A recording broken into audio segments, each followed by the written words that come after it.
Welcome to episode 11 of Get Me Into Uni, and today we're here with our next guest. Would you like to introduce yourself? Of course. Hello, my name is Jasmine. I'm a first-year student at UCL and I'm doing International Social and Political Studies.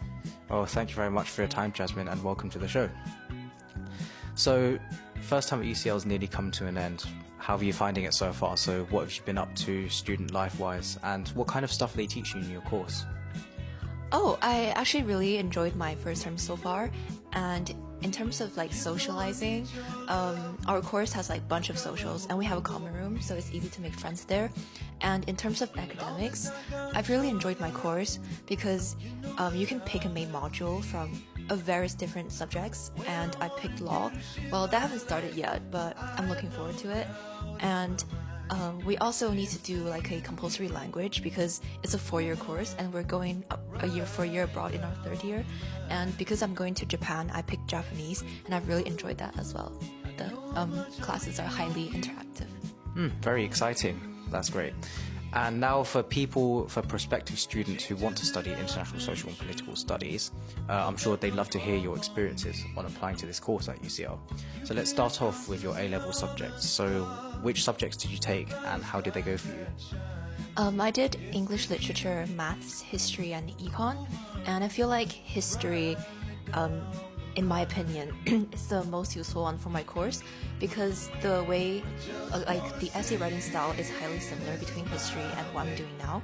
So you need to be analytical, you need to identify the arguments for both sides, and you need to pick one side and have it as a thread of argument running through your essay. So I would highly recommend history. Great. Well, the one thing I can't do is write essays. My hands always get so tired. That's why I couldn't do English. And what about your personal statement? So what kind of stuff did you put in there supercurriculars wise? What did you write about? And what advice would you give to people writing a personal statement for your subject? I wrote about the prisoner's dilemma in my personal statement, and I had it as a core idea running through my PS. And I would also highly recommend that because if you have it as the core, you can branch out to various different things from that instead of having them scattered throughout your PS. And I think this year's PS format is slightly different from what I did. So, well, that's my advice for based on what I did. So, yeah. So it's really about having a story which you can write about in your personal statement, writing about an experience. And what about including also stuff they're teaching you as well? Is that something you did? Oh yeah, we actually did the prisoner's dilemma in my course 2 weeks ago, so that was quite lucky. I didn't know that by the time I was applying, but yeah, I think it would be useful to check what UCL is teaching for your course and then perhaps include that in your personal statement. I think it's a great way to win your professors over, so that's some very valuable advice there. Now, this is a question from Raphael, who was the last guest on this show. He asks, what are the best food spots near your university, so near UCL? Oh, I think the most famous one, perhaps many people have heard of it, it's called Hare and Tortoise.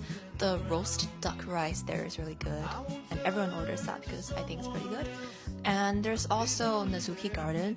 It's Japanese cuisine, but I would say only go for lunch because the lunch bowls only run from 1 to 4, and yeah, don't go there for dinner, just for lunch. Well, thank you. Well, you might see a review on this channel if you stay tuned. Maybe I'll visit and I'll see how I think of it. And what is one question for the next guest on this show? Maybe, what would you say to yourself in 10 years?